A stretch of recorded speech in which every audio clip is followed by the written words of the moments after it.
ஹே, கதை கேட்க நீங்கள் வந்துட்டீங்களா? கதை சொல்ல நானும் வந்துட்டேன். நம்ம இன்னைக்கு பார்க்க போகிற வீடியோவோட ஒன்லைன் என்ன அப்படின்னு பார்த்தீங்கன்னா, 7 வருஷம் வந்துட்டு ஒருத்தன் கூட புருஷன் பொண்டாட்டியாக நம்ம வாழ்ந்துடுறோம். வாழ்ந்ததுக்கு அப்புறமா இது எல்லாமே வந்து பெட்டு வச்சு ஒருத்தன் பண்ணான் அப்படின்னு தெரிய வந்ததுன்னா அப்போ அந்த பொண்ணோட நிலைமை என்ன ஆகும்? அதுக்கப்புறமா அவளோட 2வது லைஃப்பை அவள் எந்த மாதிரி அமைச்சுக்குவா அப்படின்றது தான் ஸ்டோரி. ஸோ எப்பயும் சொல்கிறதா இப்பயும் சொல்கிறேன், எஸ்எஸ் வாய்ஸ் ஓவரை சப்ஸ்கிரைப் பண்ணுங்கள், பார்த்ததுக்கப்புறம் லைக் பண்ணுங்கள், மறக்காமல் போகிறதுக்கு முன்னாடி எக்ஸ்ப்ளனேஷன் எப்படி இருக்குன்னு சொல்லிட்டு கமெண்ட் பண்ணிட்டு போங்க. கமெண்ட் பண்ணும்போது பக்கத்துலேயே ஹைப் பட்டன் இருக்கும், அதையும் பண்ண மறந்துடாதீங்க. ஏன்னா உங்கள் புண்ணியத்தில் இன்னொரு 4-5 பேருக்கு என்னோட வீடியோ ஷேர் ஆகும் இல்லையா, அதுக்காக தான். ஸோ இப்போ வாங்க இன்னைக்கான வீடியோவை பார்ப்போம். ஸ்டார்டிங் சீன்லேயே என்ன ஆகுது அப்படின்னு பார்த்தா நம்ம ஹீரோயினை தான் காட்டுறாங்க. நம்ம ஹீரோயினோட பேர் வந்து நீனி. இவ வந்துட்டு டெலிவரி கேர்லாக வேலை செஞ்சுக்கிட்டு இருக்கா. ஒரு பார்ட்டியில் வந்து பொக்கே கொடுக்கணும்னு சொன்னாங்க, அதுக்காக தான் நான் வந்திருக்கேன் அப்படின்னு சொல்லி ஒரு பெரிய பொக்கே எடுத்துகிட்டு வந்து வெயிட் பண்ணுறா. அங்கே இருக்க எல்லாருமே ரொம்ப பெரிய பணக்காரங்களாக இருக்காங்க. இவளை கொஞ்சம் கூட மதிக்கவே மாட்டுறாங்க, இவளை ரொம்ப அசிங்கப்படுத்துகிறாங்க. யார் அந்த பொக்கேவை ஆர்டர் பண்ணாங்களோ அவனோட வாய்ஸை கேட்கும் போது ஹீரோயினுக்கு புருஷங்காரன் வாய்ஸ் மாதிரி இருக்கு. பட் ஆனால் அவர் தான் கால் உடஞ்சி வீட்டில் இருக்காரு, அவர் எப்படி இங்கே வந்திருப்பாரு அப்படின்னு யோசிக்கிறா. இவனோட சைல்டுஹுட் ஃப்ரெண்டு வந்துட்டு ரொம்ப நாள் கழிச்சு ஃபாரின்லேருந்து இப்போ தான் வரான்னு சொல்லிட்டோம். அவளுக்காக 10 லட்ச ரூபாய் கொடுத்து நெக்லஸ் வாங்கி வச்சிருக்கேன்னு சொல்லிட்டோம் எல்லாருக்கும் காமிச்சிக்கிட்டு இருக்கான். இது எல்லாமே ஹீரோயின் எதிர்க்க தான் நடக்குது. பட் ஆனால் ஹீரோயின் வந்து அவனோட ஃபேஸை மட்டும் இன்னும் பார்க்கவே இல்லை. அவள் பாவம் டெலிவரி சார்ஜை கொடுத்தீங்கன்னா நான் போவேன் அப்படின்னு சொல்லி வெயிட் பண்ணிக்கிட்டு இருக்கா. இவங்க மதிக்காமல் வெயிட் பண்ண, உனக்கு என்ன பெரிய வேலை, எங்களை விட பெரிய வேலையா அப்படின்னு அசால்ட்டாக அசிங்கப்படுத்திக்கிட்டு இருக்காங்க. அப்போ அந்த இடத்துக்கு டயானான்னு சொல்லிட்டு ஒரு பொண்ணு வர ஓடி வந்துட்டு பேசிக்கிட்டு இருக்கான் இல்லையா, அவனோட மடியில் உட்காந்துக்கிறா. 2 பேருமே வந்து பயங்கரமாக கொஞ்சம் பேசிக்கிட்டு இருக்காங்க. இந்த டயானா இருக்கா இல்லையா, இவ யாரு அப்படின்னு பார்த்தா ஆல்ரெடி நம்ம ஹீரோயினுக்கு இவ்வளோ தெரியும். இவங்க 2 பேருமே வந்து ஒரு ஆர்ட் காலேஜில் தான் படிச்சிருக்காங்க. அப்போ நம்ம ஹீரோயினோட டிசைனை திருடி என்னோட டிசைன்னு சொல்லி இவ காம்படிஷனில் வின் பண்ணியிருக்கா. அவளை பார்த்த உடனே ஹீரோயினுக்கு செம்ம கடுப்பாயிடுது. அது மட்டும் இல்லாமல் ஹீரோயினுக்கு கல்யாணம் ஆகி 6 வருஷம் ஆகுது. 5 வயசில் ஒரு பையனும் இருக்கான். அவள் ப்ரெக்னெண்ட்டாக இருக்கா அப்படின்னு தெரிஞ்ச உடனே இவன் புருஷங்காரனுக்கு கார் ஆக்சிடென்ட் ஆகுது, கால் உடஞ்சிடுச்சு, கால் நடக்க முடியாமல் இருக்கான். ஸோ இவனால் வேலை வெட்டிக்கலாம், அதனால போக முடியல அப்படின்னு சொல்லிட்டு வீட்லேயே உட்காந்து ஓபி அடிச்சுக்கிட்டு இருக்கான். நம்ம ஹீரோயின் தான் வந்துட்டு வீட்டையும் பார்த்துக்கிட்டு குழந்தையும் பார்த்துக்கிட்டு எல்லாமே பண்ணிட்டு இருக்கா. அடே புருஷா நீதானாடா அப்படின்னு சொல்லிட்டு ஹீரோயின் பார்த்த உடனேயே ஷென் அப்படின்னு சொல்லி அவன் பேரை சொல்லி கூப்பிடுறா. ஐயோ டார்லிங் நீ இங்கே என்ன பண்ணுற அப்படின்னு சொல்லிட்டு பார்த்த உடனே இவன் பதற ஆரம்பிச்சிடறான். பண்ணது மட்டும் இல்லாமல் என்ன பண்ணியிருக்கான் அப்படின்னு பார்த்தா ஹீரோயின் வந்து இவனோட ட்ரீட்மெண்ட்டுக்காக காசு சேர்த்து வச்சிருக்கா. அதை எல்லாத்தையுமே எடுத்து இவளுக்காக அவன் வந்துட்டு கிஃப்ட் வாங்கி அதையெல்லாம் செலவு பண்ணிட்டு இருக்கான். ஹீரோயின் அடப்பாவி இன்னைக்கெல்லாம் அக்கௌண்ட்லேருந்து எடுத்த காசு எல்லாம் இதுக்கு தானா அப்படின்னு சொல்லி பயங்கரமாக கோவப்படுறான். அவன் அப்படியே மழுப்புறான், ஐயோ செல்லம் தங்கம் அப்படியெல்லாம் இல்லைடா, நான் சொல்கிறத மட்டும் கேளு, கொஞ்சம் வெயிட் பண்ணு அப்படி இப்படின்னு சொல்லி அவன் எக்ஸ்பிளைன் பண்ண பார்க்குறான். இப்போ தான் ஹீரோயினுக்கு தலை மேலே இடி விழுந்த மாதிரி ஒரு விஷயம் தெரிய வருது. என்ன அப்படின்னு பார்த்தா இந்த டயானா இருக்கால்ல, அவள் வந்து சொல்கிறா, அடே இன்னுமா இந்த பிளேவை நீ கண்டினியூ பண்ணிக்கிட்டு இருக்க அப்படின்னு சொல்லி கேட்கும் போது தான் ஹீரோயினுக்கு என்ன பிளேவா அப்படின்னு கேட்குறா. ஆமாம், அதாவது ரொம்ப ஏழை பையன் மாதிரி நினச்சி ஒரு ஏழை பொண்ணை கல்யாணம் பண்ணிக்கணும், அவள் கூட குடும்பம் நடத்தும் போது அவள் எந்த அளவுக்கு உன்னை பார்த்துக்கிறா, உண்மையாகவே வந்து அவள் வந்து பண ஆசை பிடிச்சவளா இல்லையா அப்படின்னு சொல்லி நம்ம விளையாடலாம் அப்படின்னு நினச்சோம். அன்னைக்கு நீ தான் எங்கள் கையில் மாட்டின, சரி உன்கிட்டயே இவன் பிளேவை ஸ்டார்ட் பண்ணுறேன் அப்படின்னு சொன்னான் அப்படின்னு சொல்லும் போது ஹீரோயினுக்கு அவ்வளோதான், கண்ணிலேருந்து மலையாக தண்ணி ஊற்றுது.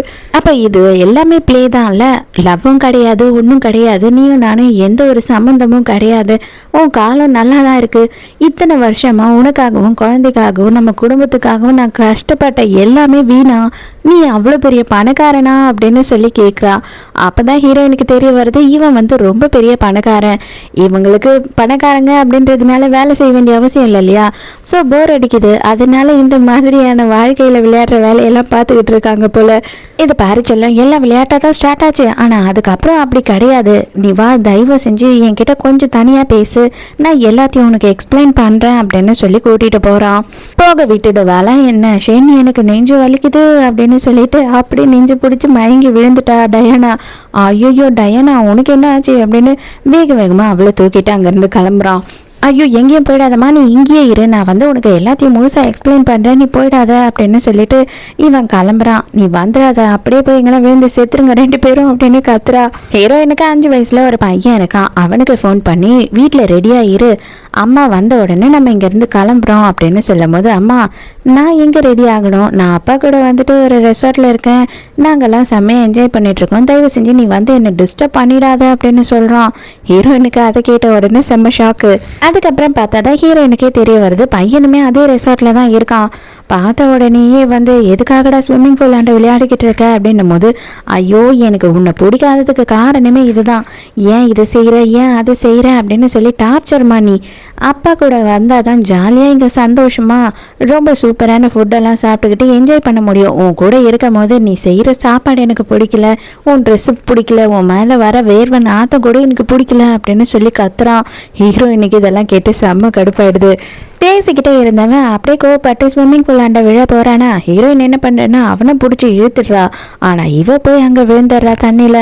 புருஷனும் ஏமாத்திட்டான், பிள்ளையும் இந்த அளவுக்கு நம்மளை வெறுக்கிறான், இதுக்கு மேலேயும் நம்ம வாழறதுக்கு என்ன இருக்கு அப்படின்னு சொல்லி ஹீரோயின் நீச்சல் கூட அடிக்காம அப்படியே தண்ணியில முழுகிறா. பையன் இது எல்லாத்தையும் பார்த்துக்கிட்டு சிரிச்சிட்டு இருக்கான். பாத்தியா நீ எவ்வளோ யூஸ்லெஸ் பேர், உனக்கு வந்து நீச்சல் கூட அடிக்க தெரியல அப்படின்னு சொல்லி சிரிக்கிறான். அப்பதான் நம்ம ஹீரோவோட இன்ட்ரடக்ஷன். நம்ம ஹீரோ தண்ணியில குதிச்சு நம்ம ஹீரோயினை காப்பாத்துறான். அதோட அந்த சீனை கட் பண்றாங்க. ஹீரோயின் கண்ணை முழிச்சு பார்க்கும் போது ஒரு பெரிய பங்களால இருக்கா. பக்கத்துல ஒரு குட்டி பையன் நின்றுக்கிட்டு ஹீரோயினையே பார்த்துக்கிட்டு இருக்கான். உங்க வீட்டுல இருக்கவங்களா தான் என்னை காப்பாத்தினாங்களா தம்பி அப்படின்னு கேட்கும் போது அவன் எதுவுமே பேசாம சைலண்டா இருக்கான். அப்ப அந்த இடத்துக்கு பட்லர் ஒருத்தர் வராரு. வந்த உடனே அவர் என்ன சொல்றாரு அப்படின்னு பார்த்தா, நீங்க நல்லா ஆயிட்டீங்க அப்படின்னா சீக்கிரமா இங்க இருந்து கிளம்பி போயிடுங்க, அதாவது என்னோட ஓனர் தான் உங்களை காப்பாத்தினாரு, அவங்களோட பையன் தான் இவனால பேச முடியாது, சின்ன வயசுலேருந்தே வந்து அவன் பேச மாட்டான் அப்படின்னு சொல்கிறாரு. ஹீரோயினும் நான் வந்துட்டு உங்கள் ஓனரை பார்த்து ஒரு தேங்க்ஸ் சொல்லவா அப்படின்னு கேட்குறா. இல்லை அவர் யார்கிட்டையும் பேச மாட்டாரு, நீங்கள் கிளம்பிடுங்க அப்படின்னு சொல்கிறாரு. ஹீரோயினும் அவங்க கொடுத்த ட்ரெஸ்ஸை மாற்றிக்கிட்டு அங்கேருந்து கிளம்புறா. ஹீரோ வந்துட்டு கொஞ்சமாக கதவை திறந்து பார்த்துட்டு கதவை சாத்திக்கிட்டு போயிடுறான். ஹீரோயினுக்கு நல்லாவே தெரியுது அங்கே தான் அவங்க ஓனர் இருக்காரு, ஆனாலும் நம்மக்கிட்ட பேசுறதுக்கு தயங்குறாரு அப்படின்னு சொல்லிட்டு அங்கேருந்து போயிடுறா. அதே நேரத்துக்கு ஹீரோவுக்கு கொஞ்சம் டிப்ரெஷன் இருக்கு, அதுக்காக நிறையவே அவன் மாத்திரை எடுத்துட்டு இருக்கான்.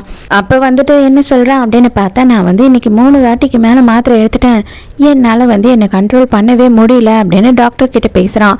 அப்போ டாக்டர் என்ன சொல்கிறாங்க அப்படின்னு பார்த்தா, இதை பாரு, ஃபர்ஸ்ட்டு நீ வந்து கல்யாணம் பண்ணணும், கல்யாணம் பண்ணாமல் இருக்கிறதே ஃபர்ஸ்ட்டு உனக்கு டிப்ரெஷனில் இருக்கலாம், உன்னோட ஏஜுக்கு நீ வந்து ஒரு பொண்ணு கூட இருக்கணும் அப்படின்னு சொல்கிறாரு. அது மட்டும் இல்லாமல் ஹீரோ வந்து சைலண்ட்டாக இருக்கிறத பார்த்த உடனே, சரிப்பா உனக்கே பொண்ணே வேணாம் அப்படின்னாலுமே உன் பையனுக்காகவாவது அம்மா வேணும் இல்லையா, அதுக்காகவாவது நீ ஒரு பொண்ணை கல்யாணம் பண்ணு அப்படின்னு சொல்கிற போது குட்டி பையன் வந்து வேகமாக கதவை தட்டுறான். இவனும் பதறி அடிச்சுக்கிட்டு வந்து என்ன ஆச்சு அப்படின்னு சொல்லி கேட்கும் போது, அவங்க என் அம்மா வேணும் அப்படின்னு சொல்கிறானா. ஹீரோவுக்கு இத்தனை வருஷமாக பேசவே ட்ரை பண்ணாத பையன் பேசினதை பார்த்த உடனே பயங்கர ஷாக் ஆகிடுது. உடனே அந்த பொண்ணை தேடி கண்டுபிடிங்க அப்படின்னு சொல்கிறான். எப்படியாவது நான் அவங்கள உன்கிட்ட கொண்டு வந்து சேர்ப்பேன், ஆனால் இதுக்கப்புறம் நீ நல்லா பேச ட்ரை பண்ணணும் அப்பாக்காக அப்படின்னு சொல்கிறான். மறுநாளே ஹீரோயினை கூப்பிட்டுறாங்க. கூப்பிட்டு வச்சு பேசிக்கிட்டு இருக்காரு பட்லர். என்ன சொல்கிறாரு அப்படின்னு பார்த்தா, நேற்று வந்துட்டு நீங்கள் கிளம்பி போனதுக்கப்புறம் என் ஓனர் வந்து உங்களை தேடி கண்டுபிடிக்க சொன்னார், அவர் உங்களை கல்யாணம் பண்ணிக்கணும்னு ஆசைப்படுறாரு, நீங்கள் என்ன சொல்கிறீங்க அப்படின்னு கேட்கும்போது ஹீரோயின் ஷாக் ஆகிடுறா. என்னது கல்யாணமா அப்படின்னு. ஏங்க எனக்கு 5 வயசு பையன் இருக்கா, எனக்கு கல்யாணம்லாம் ஆயிடுச்சுங்க, என்னங்க பேசுகிறீங்க அப்படின்னும் போது, எனக்கு நடந்த எல்லா விஷயமும் தெரியுங்க, உங்கள் புருஷன் உங்களை ஏமாத்திட்டாரு, அதனால நீங்கள் 2 பேரும் டிவோர்ஸ் பண்ண போகிறீங்கன்ற வரைக்கும் தெரியும் அப்படின்னும் போது, இன்னும் நாங்கள்லாம் முழுசாக அதை பேசவே இல்லையே, அதுக்குள்ளேயே இதெல்லாம் எப்படா தெரிஞ்சுது அப்படின்னு சொல்லி யோசிக்கும் போது தான் தெரிய வருது, இவங்க எல்லாருமே அன்றைக்கி அந்த ரெசார்ட்டில் தான் இருந்திருக்காங்க. அதுக்கப்புறம் ஹீரோயின் கிட்ட பேசுறதுக்காக ஹீரோவும் அந்த குட்டி பையனுமே டைரக்டா வராங்க. அந்த குட்டி பையன் ஹீரோயினை பார்த்த உடனே ஓடி வந்து கட்டி பிடிச்சிக்கிறான். ஹீரோயினுக்கு மனசு அப்படியே கஷ்டமா இருக்கு, நம்மளும் ஒன்று பேத்தோமே, நம்மள அது ஒரு நிமிஷம் கூட சந்தோஷமா பார்த்ததே கிடையாது, அன்பா பாசமா பார்த்ததே கிடையாது, சாக விட்டு வேடிக்கை பார்த்துச்சு அப்படின்னு சொல்லி பயங்கரமா ஃபீல் பண்ணிட்டு இருக்கா. ஹீரோ பார்த்தா ஹீரோயினை பயங்கரமா சைட் அடிச்சுக்கிட்டு இருக்கான். பையனுக்காக வந்து பொண்ணை தேடின மாதிரி தெரியல, இவனுக்காக தேடின மாதிரி தான் இருக்கு. அதுக்கப்புறம் குழந்தைய அனுப்பினதுக்கப்புறம் ஹீரோ வந்து எல்லாத்தையும் எல்லாத்தையும் பேசுகிறான். என்னை நீங்கள் கல்யாணம் பண்ணிக்கணும் என் பையனுக்காக அப்படின்னும் போது, என்னங்க நீங்கள் சொல்கிறீங்க, கல்யாணன்றது ஒன்றும் விளையாட்டெல்லாம் கிடையாது அப்படின்னும் போது ஹீரோவுமே சொல்கிறான், ஆமாம்மா விளையாட்டெல்லாம் இல்லை, கல்யாணம்னா நான் ஃபேக்காலாம் சொல்லலை, உண்மையான கல்யாணம் தான் நீங்கள் என்ன பண்ணணும், என்னோட பொண்டாட்டி அப்படின்ற முழு அந்தஸ்தையும் உங்களுக்கு நான் தருவேன், என்னோட குழந்தைக்கு என்ன தேவையோ அதை எல்லாத்தையும் நீங்கள் பண்ணி அவனை நல்லபடியாக பார்த்துக்கணும் அப்படின்னு சொல்கிறான். எனக்கு டைம் கொஞ்சம் வேணும் அப்படின்னு சொல்லி ஹீரோயின் சொல்கிறேன். ஹீரோயினும் நோலாம் சொல்லவே இல்லை. உடனே இவனோட கார்டை கொடுத்து என்னை கான்டாக்ட் பண்ணுங்கள், எப்போனாலும் கான்டாக்ட் பண்ணுங்கள், ஆனால் ரொம்ப லேட் பண்ணிடாதீங்க அப்படின்னு சொல்கிறான். ஹீரோயினும் அங்கேருந்து கிளம்பிடுறா. இங்கே புருஷங்காரன் வந்துட்டு கோட் சூட்லாம் போட்டுக்கிட்டு வீட்டுக்கு வந்து வெயிட் பண்ணிட்டு இருக்கான். ஹீரோயினுக்காக நைட்டெல்லாம் எங்கே போனா இவ, ஏன் வரவே இல்லை அப்படின்னு சொல்லி யோசிச்சுட்டு இருக்கான். வந்த உடனேயே வந்து ஹீரோயின் கிட்ட இவன் எல்லாத்தையும் எக்ஸ்பிளைன் பண்ணணும் அப்படின்னு நினைக்கிறான். ஹீரோயின் வந்து அவன் கிட்ட மூஞ்சி கொடுத்து கூட பேசுறதுக்கு தயாரா இல்லை.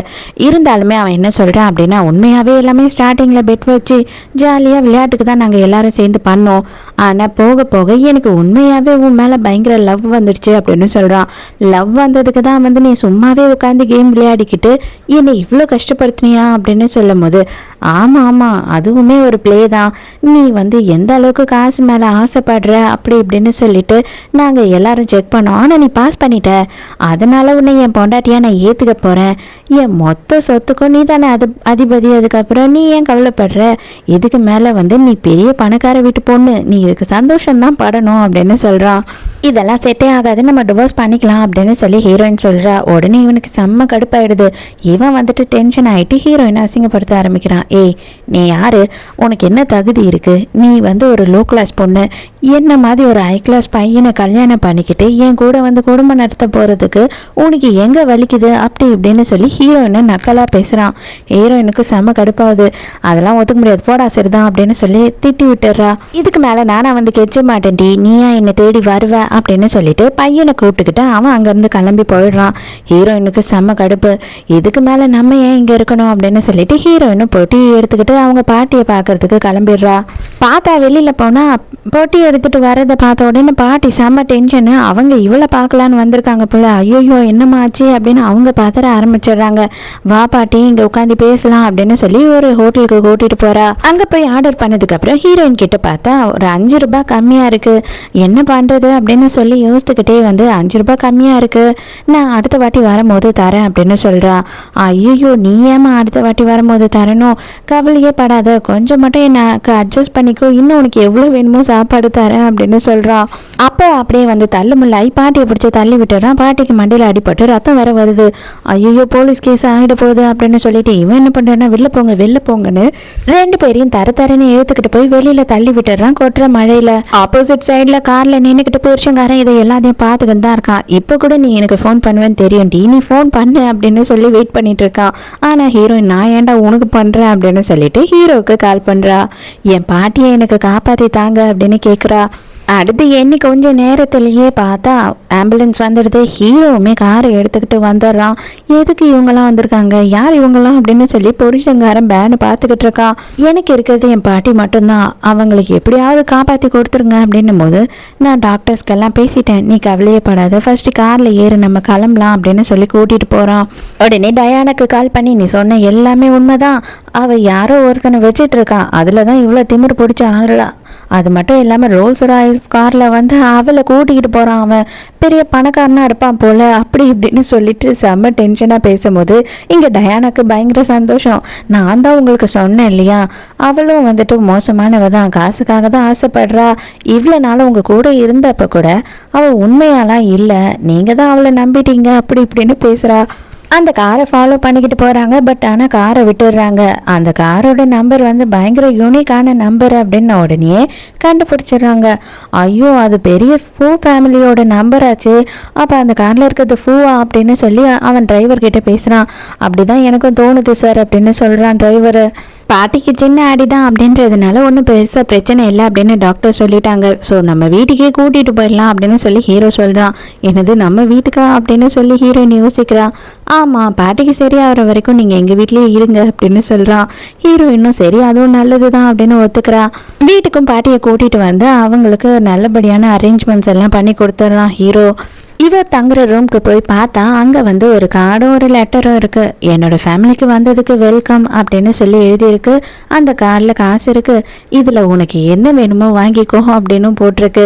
ஹீரோ கன்ஃபார்மே பண்ணிட்டா. ஹீரோயின் வந்து கல்யாணத்துக்கு ஒத்துப்பா அப்படின்னு சொல்லிட்டு நைட்டு புருஷங்காரன் மெசேஜ் அனுப்புகிறான். நீ கனவு கூட காணாத, உனக்கு நான் டிவோர்ஸ் எல்லாம் கொடுக்கவே மாட்டேன் அப்படின்னு சொல்லிட்டு. ஐயோ இவர் வேற இப்படி கேட்குறாரு. ஆனால் இவன் டிவோர்ஸே கொடுக்கலன்னா கல்யாணம் நம்மளால் பண்ணவே முடியாதே அப்படின்னு யோசிக்கிறா. உடனே ஹீரோக்கு ஃபோன் பண்ணி இந்த மாதிரி அவன் டிவோர்ஸே கொடுக்க மாட்டேன்னு சொல்கிறான் ஷென் அப்படின்னு சொல்லும் போது, நீ கவலையே படாத, என்னோட லீகல் டீம் அதுக்கு எல்லாத்துக்கும் என்ன பண்ணணுமோ பண்ணிடுவாங்க, நான் அதை பார்த்துக்கிறேன் அப்படின்னு சொல்லிடுறான். காலையில் ஹீரோயின் தூங்கி எழுந்துக்கும் போதே பார்த்தா பையன் பக்கத்தில் உட்காந்துக்கிட்டு இருக்கான். அவனை பார்த்த உடனே ஹீரோயினுக்குமே ரொம்ப சந்தோஷமாயிடுது. ரெண்டு பேருமே ரொம்ப சந்தோஷமாக சிரித்து சிரித்து விளையாடுறாங்களா. இதை எல்லாத்தையும் வெளியில் நின்று கேட்டு ஹீரோ சந்தோஷப்படுறான். அப்போ நான் வந்து கண்டிப்பாக நம்ம பையன் சரியாயிடுவான், நம்மளுமே டிப்ரெஷன்லேருந்து வெளியில் வந்துடுவோம் அப்படின்ற நம்பிக்கை வந்துடுது ஹீரோக்கு. ஹீரோயினுக்கு புருஷங்காரன் ஃபோனை பண்ணிட்டு பயங்கரமாக கத்துறான். என்ன ஆயிடுச்சு அப்படின்னு பார்த்தா நம்ம ஹீரோவோட லீகல் டீம் வந்துட்டு இவனுக்கு டிவோர்ஸ் நோட்டீஸ் அனுப்பியிருக்காங்க போல். அவங்களோட ப்ரெஷர் வந்து அதிகமாக இருக்கும் இல்லையா. அப்போவும் அவன் என்ன சொல்கிறான்னா, நீ எவ்வளோ பெரிய ஆள் தெரிஞ்சு வச்சுருந்தாலும் பரவாயில்ல, கைக்குள்ளே போட்டு வச்சுருந்தாலும் பரவாயில்ல, ஆனால் உன்னை மட்டும் நான் நிம்மதியாக வாழ விட மாட்டேன், உனக்கு டிவோர்ஸ் தர மாட்டேன்டி, எப்படி நீ வாங்குறேன் நான் பார்க்குறேன் அப்படின்னு சொல்லி கோவப்படுறான். நீ இல்லாமல் பையனுக்கு வேற உடம்பு சரியில்லை அப்படி இப்படின்ட்டு சொல்லி கட்டுக்கிட்டெல்லாம் போட்டு ஃபோட்டோ அனுப்பி விட்டுருக்கான். அதை பார்த்த உடனே ஹீரோயின் உடனே கிளம்புறா. ஆனால் இங்கே இருக்க குட்டி பையன் அவ்வளோதான் போயிட்டாங்க, இதுக்கப்புறம் அம்மா வரவே மாட்டாங்க அப்படின்னு பயங்கரமாக உட்காந்து அழுதுகிட்டு இருக்கான். எங்கள் வீட்டுக்கு வந்து பார்த்தா தான் தெரியுது ஃப்ராடுக்கார பையன் சும்மா ஏமாத்திருக்கான் போல். நான் வந்துட்டு நடந்த எல்லாத்துக்கும் உங்ககிட்ட மன்னிப்பு கேட்டுட்டேன், நான் என் கௌரவம் அது இதுன்னு எல்லாத்தையும் விட்டுட்டு உங்ககிட்ட வந்து கேட்டுக்கிட்டு இருக்கேன், ஆனால் நீ மதிக்கவே மாட்டுற அப்படி இப்படின்னு சொல்லி மறுபடியும் பேசுகிறான். ஹீரோயினுக்கு இதெல்லாம் பார்க்கும்போது செமையாக கடுப்பாகுது. பையனுக்கு கொஞ்சம் ஃபீவராக தான் இருக்கு போல். அவன் வந்த உடனே என்ன பண்ணுறான்னா, மறுபடியும் நீ எதுக்காக இங்கே வந்த, மரியாதையே இங்கேருந்து போ, எனக்கு உன்னை பிடிக்கவே இல்லை, உன் மேலே எனக்கு நாத்தம் தான் அடிக்குது, டயானா ஆண்டி தான் இனிமேல் என்னை பார்த்துப்பாங்க அப்படின்னு சொல்கிறான். ஹீரோயினுக்கு அதை கேட்ட உடனே செம்ம அப்செட் ஆகிடுது. ஐயோ இவன் காரியத்தை கெடுத்துருவான் போல அப்படின்னு சொல்லிட்டு வேலைக்கார பொண்ணை கூப்பிட்டு இந்த குட்டி சாத்தானை உள்ளே கூட்டிகிட்டு போ அப்படின்னு சொல்லி அவனை உள்ளே அனுப்பிடுறான். அப்போ வந்துட்டு இவனோட அப்பா கால் பண்ணுறாரு. கால் பண்ணி என்ன சொல்கிறாரு அப்படின்னு பார்த்தா, டிவோர்ஸ் நோட்டீஸில் சைன் பண்ணிவிடு, இல்லைன்னா நம்ம மொத்த பிஸ்னஸையும் ஒன்றும் இல்லாமல் ஆக்கிடுவேன் அப்படின்னு சொல்லி பூவோட சைட்லேருந்து மிரட்டல் வருது அப்படின்னு சொல்கிறாரு. இவனுக்கு பயங்கரமாக ப்ரெஷர் ஆகிடுது. இவன் உடனே ஹீரோயின் கிட்ட என்ன சொல்கிறான்னா, நீ என்ன பண்ணாலும் சரி, இப்போ நான் உனக்கு டிவோர்ஸ் கூட கொடுத்துட்றேன் நீ ஆசைப்பட்ட மாதிரி, ஆனால் உன்னை நான் தனியாக மட்டும் விட மாட்டேன், சும்மாவும் விட மாட்டேன் அப்படின்னு சொல்கிறான். ஆக மொத்தம் ஹீரோயினுக்கு தெரிஞ்சிருச்சு ஹீரோ ஏதோ வேலை பண்ணுறான்னு. அப்போ தான் வந்து ஹீரோவோட சைட்லேருந்து ஒரு அனௌன்ஸ்மெண்ட் வருது. கரெக்டாக ஒரு மாதத்துலேயே வந்துட்டு ஹீரோவுக்கு கல்யாணம் ஆக போகுதுன்னு சொல்லி அதை காமிச்சிட்டு பார்த்தியா, நீ கனவு கண்டுட்டு இருக்கியா, அவன் வந்து பணக்கார பொண்ணை கல்யாணம் பண்ண போகிறான், அவன் வந்து ஒன்றும் உன் பின்னாடி சுத்த மாட்டான், வேணும்னா உன்னை சைடு விட்டால் வச்சுப்பானே தவிர உன்னை கல்யாணம் பண்ணிப்பான், லவ் பண்ணுவான் அப்படின்னு சொல்லி கனவெல்லாம் கண்டுட்டு இருக்காது, நான் ஒருத்தன் மட்டும்தான் உன்னை ஏற்றுப்பேன், வேற யாரும் உன்னை ஏற்றுக்க மாட்டாங்க அப்படி இப்படின்னு கதை பேசிக்கிட்டு இருக்கான். மரியாதையை வந்து சைன் பண்ணுடா அப்படின்னு சொல்கிறா. அதுக்கப்புறம் போயிட்டு ரெண்டு பேருமே டிவோர்ஸ்க்கு அப்ளை பண்ணிடுறாங்க. கரெக்டாக ஒரு மாதத்தில் வந்துட்டு இவங்களுக்கு டிவோர்ஸும் ஆகிடும். அப்போ இவன் கத்திக்கிட்டு இருக்கான், நீ திரும்பி என்கிட்ட வருவடி, இன்னும் ஒரு மாதம் டைம் இருக்குது, அதுதான் உனக்கு கடைசி, அதுக்கப்புறமா நீ வந்து என் காலில் விழுந்து கெஞ்சினாலும் கதனாலும் ஏற்றுக்க மாட்டேன், அதுக்குள்ளே வந்துரு அப்படின்னு சொல்கிறான். ஹீரோயின் வந்து ஹீரோ கிட்ட நடந்த எல்லாத்தையும் சொல்கிறான். இந்த மாதிரி டிவோர்ஸும் அப்ளை பண்ணிட்டேன் அப்படின்ற விஷயத்தையும் சொல்கிறா. சொல்லி முடிச்சுட்டு போகலாம் அப்படின்னு பார்க்கும்போது கரெக்டாக கால் தடுக்கி ஹீரோ மேலே விழுந்துடுறா. அப்போ தான் பட்லர் வந்து என்ன சொல்கிறார் அப்படின்னு பார்த்தா, குட்டி பையனை ரொம்ப நேரமாக காணோம், நானும் முழுசாக வீடு பூரா தேடிட்டேன் அப்படின்னு சொல்லும் போது ஹீரோவுக்கு பதட்டமாயிடுது. எப்படியோ ஹீரோ தேடி கண்டுபிடிச்சிடுறான். பார்த்தா இவன் மொட்டை மாடியில் போயிட்டு உட்காந்து பயங்கரமாக அழுதுகிட்டு இருக்கான். அப்போ ஹீரோ வந்துட்டு எதுக்காக இப்போ இப்படி அழுதுகிட்டு இருக்க அப்படின்னு கேட்கும் போது, அம்மா இனிமேல் திரும்பி வரவே மாட்டாங்க அப்படின்னு எழுதி காட்டுறான். யார் அதெல்லாம் சொன்னா, அம்மா எப்பயோ உனக்காக வந்து உன்னோட ரூமில் தான் வெயிட் பண்ணிக்கிட்டு இருக்காங்க, நீ வேணா நம்பிக்கை இல்லைன்னா போய் பாரு அப்படின்னு சொல்கிறானா. உடனே அவனுக்கு பயங்கர சந்தோஷமாயிடுது. நேராக ஓடி போய் ஹீரோயின் கேட்டு கிட்ட அப்படியே அழுது முகத்தோடையே சிரிச்சுக்கிட்டு நிற்கிறான். எதுக்காக நீ அழுதுகிட்டு இருக்க? இனிமே வந்து நான் எங்கேயும் போக மாட்டேன், நீ கவலைப்படாத அப்படின்னு சொல்கிறாங்க. அவ்வளோதான், இவனுக்கு பயங்கர சந்தோஷம். இது எல்லாத்தையும் பார்க்கும்போது ஹீரோவுக்கு பயங்கர சந்தோஷமாக இருக்குது.